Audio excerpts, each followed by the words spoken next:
will get back at it now.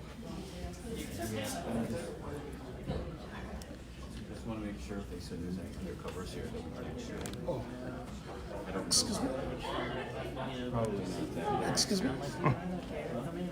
Let's ask them. They're probably not the people we want to ask. Probably. I'll ask whoever is in charge. Because we have to see which ones are undercover. They told me I could shoot up here. They told me to shoot back there. So Because usually you don't want to piss them. right. Next time they see you, they will block you. Yep. So if they know, you ask. The only two people you cannot shoot, the guy in the jacket over there, the ball guy over there with the hit, and then there's a guy back there with a beard, and That one, and then we and also, then another gentleman there with a jacket, talking to him with a white beard, where is it? gray with a beard right Oh, there. those two. Yeah, everybody else is okay. I made contact with him, and I told him. Here they come. They're walking in.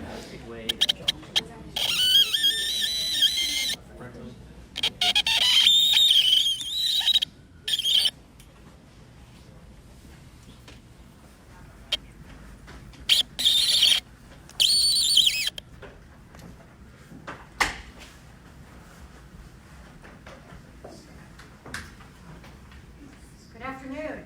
Can everyone hear me? My name is Carol O'Brien. I'm Deputy Attorney General for Law Enforcement. I am here today representing our Attorney General, David Yost, who unfortunately has an out-of-state commitment today because I guarantee you this is something he'd want to be here for. My job as Deputy Attorney General for Law Enforcement means I handle all things law enforcement in the Attorney General's office, and including Ohio Organized Crime Investigations Division and the Bureau of Criminal Investigation. And I am so thrilled to be here today and so incredibly proud of the work that was done on this operation by all of those members involved. This operation was nicknamed Ice Up. Nothing to do with immigration, nothing to do with immigration, but as many of you know, the street name for methamphetamine is ice. And in this operation, we dealt with something that was more local than immigration. We dealt with this new drug that is infiltrating and inundating our streets here in Ohio, methamphetamine. We hear about the opioid crisis over and over and over again, and rightly so. But the fact of the matter is that there is another drug out there that is becoming more and more common, and that's methamphetamine. And because we have women who are willing to look at this and work on this, hopefully we won't have to deal with this as much in the future. But right now, you're going to start hearing about it more and more. Ohio is being inundated with this illicit methamphetamine. And the product being sold isn't what we remember about meth from a couple years ago. Remember the traveling single pots where people were making meth in the pop bottles in their cars, and you had the labs in the houses. These are drugs coming from overseas that are manufactured in factories.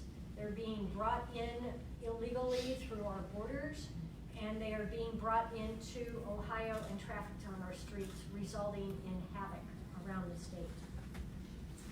Methamphetamines are compounding the health crisis we are facing with our opioids. The number of overdose deaths in Ohio related to methamphetamine and amphetamines, and I want you to listen to this number, is 5,556% more than 2010. 5,560% more deaths related to methamphetamine and amphetamines. In 2018, our labs tested over double the number of samples containing methamphetamine from 2017 and triple the samples in 2016. Something very important about this operation, Operation Ice Up, is it covered 3 counties, which was only possible because of the jurisdiction of the Pipeline 23 Pipeline Task Force and the jurisdiction conferred by the state of Ohio on the Ohio Organized Crime Investigations Commission. It didn't focus on the meth user. It focused on those folks who are intent on selling and trafficking these drugs, major drug dealers. And the only way to combat this, because this is truly organized crime, folks. This is not just someone standing on the street corner. This is not someone selling for use. These are people selling because they can make money. This is truly organized crime. And you can see by the poster that the results were phenomenal on this. We have 59 folks who were indicted, 63 indictments. And if that doesn't make any sense to you, it's because a couple of these people that were indicted in more than one county. And what that tells us is they're not staying in one place. They are moving from county to county, from city to city, and most likely from state to state. And they're not going to stop unless we stop them. I would like to congratulate everyone here for this operation and the result of this operation. This is truly a successful operation. There were 63 indictments comprising 163 counts that can add up to over 1,000 years in prison for these people. And that's a message, 1,000 years in prison. And there's another message for the people out there who want to sell meth in Ohio. We're not stopping. We're going to continue this because the people of the state of Ohio deserve the right to live in an area where they're not being impacted by these drugs. And now, since we're in his backyard, I'd like to introduce Sheriff Radcliffe to share his remarks. Thank you, Deputy Attorney General. It's an honor to be here to represent my fellow sheriffs. A few comments about this investigation. I'd like to first of all thank Ohio Christian University for their partnership with us and providing this room and the facilities here for us today. Again, would like to thank the Attorney General's office, Attorney General Yost. I know he had previous engagement, wasn't able to be here, but I know he would be here with us. I'm sure he'll be watching every move we make here. I'd like to thank the Ohio Organized Crime Commission for their support of the US 23 Pipeline Task Force and what we do every day. Again, I'd like to thank my fellow sheriffs of the US 23 Major Crimes Task Force. Sheriff Stanforth and Sheriff Lavender are here with me today as part of this investigation. Especially I'd like to thank the men and women that work for us, that work as part of that task force, that do the hard work every day, and that work night and day to keep the citizens of our community safe from these individuals. Many times the public's perception of law enforcement is that we're really not doing anything about the problem. Many times the perception is that they call tips in to give us information and that we aren't actually acting on those tips or working investigations. But true investigations like the one we did here come from time. And many times we don't go back to those people to tell them, yes, we see your problem, yes, we're working on it.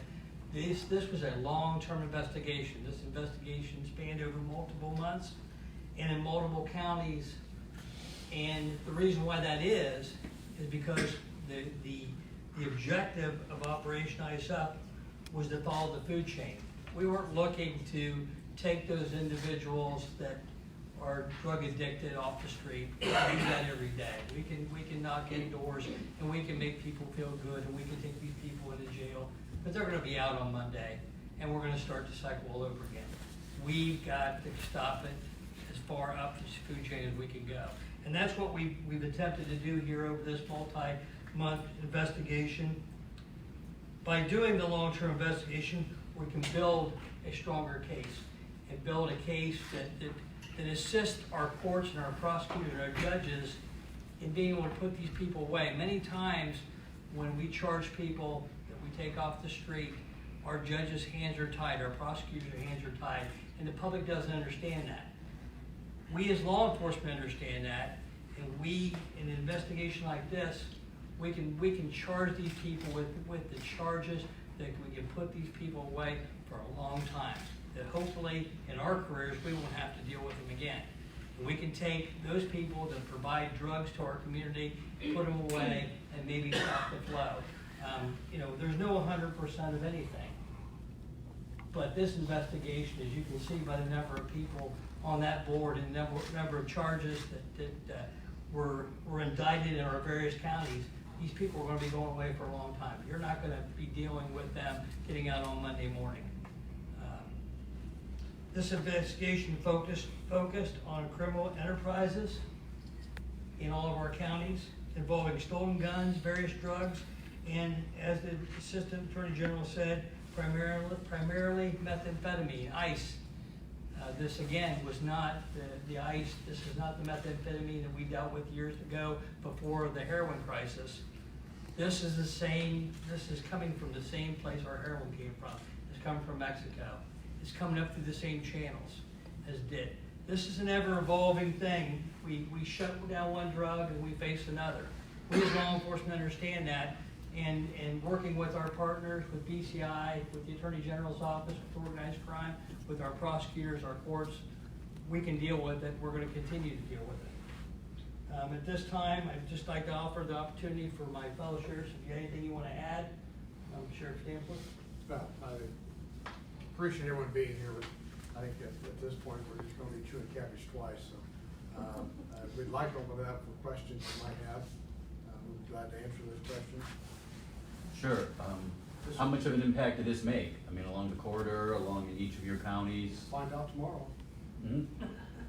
Well, it is an impact. In fact, we're actually. If you can step to the microphone for me. Sorry. That's okay. It has been an impact. Already in Fayette County, as an example, we've been doing a roundup today, and word gets out as soon as we hit a house. It starts spreading to the neighborhood, and we start getting phone calls. We've had numerous phone calls of someone saying, if you're going to hit that house, how about hitting the house to the other side? So we're getting additional information. That's a kind of a positive impact we're having as well. But it's also taking those drug dealers off the road, not just the users, which we're always concerned about, but it's actually putting those people that's dealing the drugs. And they've been identified such that we've been able to get indictments on that dealing, and that's what we're focusing on with this operation. And how did this all come about? From a tip, from information? How did Well, how long have you been working on it? You said many months, but when did this actually start and you take us to the We are continuously we are continuously working on drug information. We receive telephone calls. We receive tip information through various social media programs we have. We have people just saying you got to do something, and we are doing our best to do that. And sometimes it's not at the same speed that they may want, but it's also telling us that we need to invest more resources, and that's where the Attorney General's office has come in to help us collectively get those resources available so we can address some of those immediate concerns. I'd just like to, go ahead, Sheriff. I'd like to add something to that. We get so many calls, repeated calls, where frustration in our community is about these drugs constantly moving around their neighborhoods, around their certain neighbors, and we get calls on those all the time. Well, law enforcement's frustrated too, but to run out and do a quick buy and get that person right then, he's going to be back in their community within a day. He's going to be back. It takes a long time to build a case like this, where you got to get that, where you get in with them, they start selling you more, they sell you higher quantities, and that's when you can make arrests of this nature. It's a time-consuming, frustrating process, especially for the community that doesn't understand what's going on. So there's a lot of effort that has to go into these to build these kind of cases that you get the felony 1, felony 2, and felony 3 charges that's going to make people responsible for their actions. And I just wanted to add, when Sheriff Stanford talked about the minute that they went out, they started going to doors and arresting people. That's the other thing that we face in law enforcement today. The technology is ahead of us. The minute that we go out and we try to do our job, People are on their cell phones, people are on their cameras, they're watching everything we do. So it makes it very difficult for us to act. We have to act quickly. Our office in Pickaway County, we started at 4 o'clock this morning at a briefing at the sheriff's office. We had 3 arrests made within a half hour, but then it slowly dwindled down after that. Unfortunately for us, many of the people that we had indicted, we were able to pick up on other charges prior to, and we already had them in jail. So we actually served them in the jail this morning. But many times, we have to move quickly, swiftly, to be able to get these people incarcerated. And of how many of the 59 that are indicted, how many are in custody right now?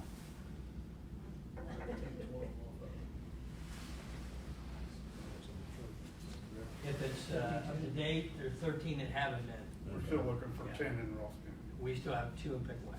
Okay. When I left Fayette County, we had 2 that we were still looking for out of the, and we have arrested 15.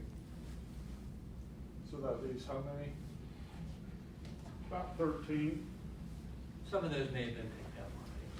This chart was put up earlier. And I know my guys were still working on making those pickups as I was traveling Circleville. So our hope is that our numbers will be down, will be served as well.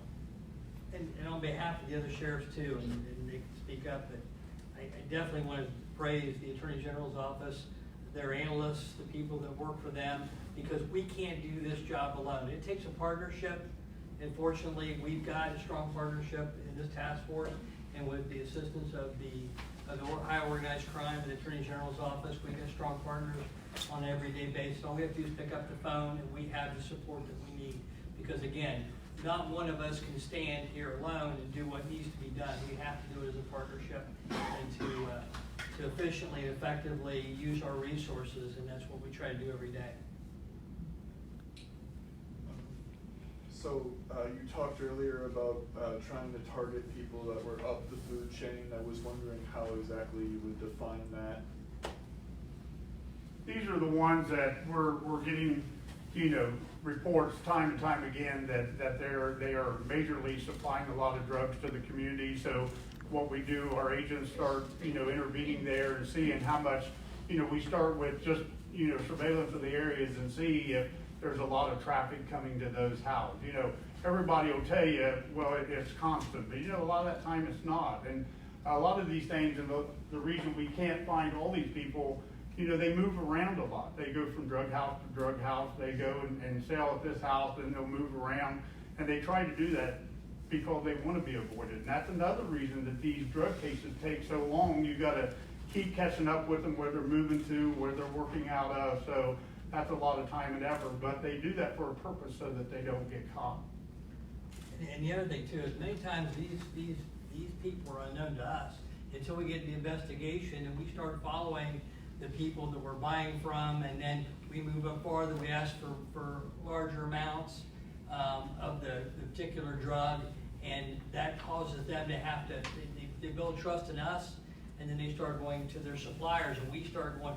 One of these cases led us to another investigation into Franklin County, where several indictments were done in Franklin County. So this isn't just restricted to these 3 counties. This went far beyond. What we're here today to talk about is our investigation, our 3 particular counties. But I can tell you, multiple people were indicted in Franklin County. We were there as part of the US 23 Pipeline Task Force with Franklin County as they did search warrants up there. So this involved a fair amount of undercover work? I would say 99% undercover work, other than, as I said before, the background work, the analysts, the information we get from BCI, from Ohio Organized Crime. Most of it was done by the agents on the ground every day doing the job. We're just up here as the representatives. We're not the ones that are out there. Those were the heroes in this case, or our men and women that are out there every day. My detectives, their detectives have worked hard on this case, and we're able to build the case and bring these people to the grand jury and indict them.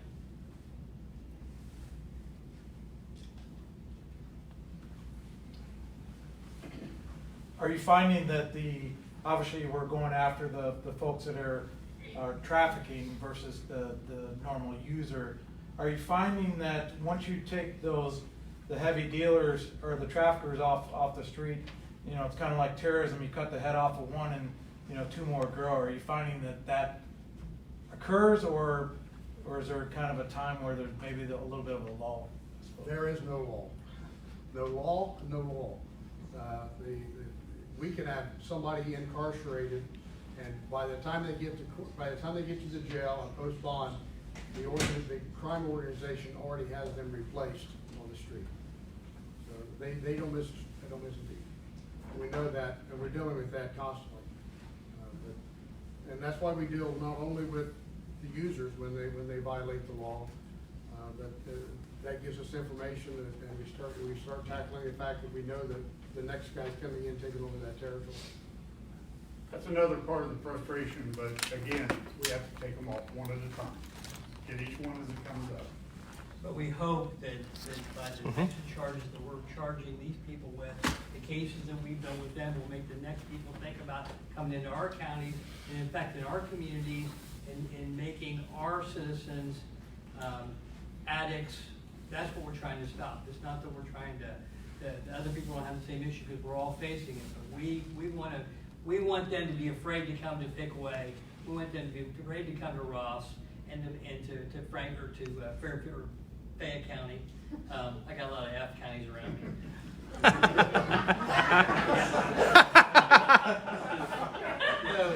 Cut the camera. Yeah, that one. But the thing of it is we. Now you got me all messed up. I'm just going to shut up and stand back. And one of the things we have in our jail, and we're a small county, smallest in this area, less than 29,000 population. And in the last 6 months, we've probably made 120 indictments for drugs. So we have been working this consistently. We do work it consistently. It's not just a today operation, as we said earlier. It's an ongoing thing. And our jail population, we're just through the roof. Most of the people, 80% easy, and 80% of our inmates have a drug addiction problem, and we're dealing with that on a daily basis in our county jails, and that's a bigger issue. That these people they're looking for rehabilitation, and we're the ones that's going to have to provide that to them, because the society itself we've disenfranchised the entire system, so that it's not user friendly. Unfortunately, they're relying on the county jail to detox, and I'm dealing with that on a daily basis in my jail. Another thing I would like to add, we got to praise our county prosecutors too. You know, we are constantly talking to them about the charges and what we can do. We want to go for the most always that we can, the best charge we can get for people, so that we can keep them incarcerated for a while, to keep them out of our communities. And they're a blessing to work with. We just really want to praise the prosecutor's office throughout this investigation that's helped us. And their work is just beginning. Yes. It's too shaky. And on that note, I think we'll wrap this up. And there are statements back in the back of the room that if any of you would like them, you can get those from Bethany McCorkle from the Attorney General's office. And I am actually going to be sticking around, I believe, to speak to some college students. So thank you for your time.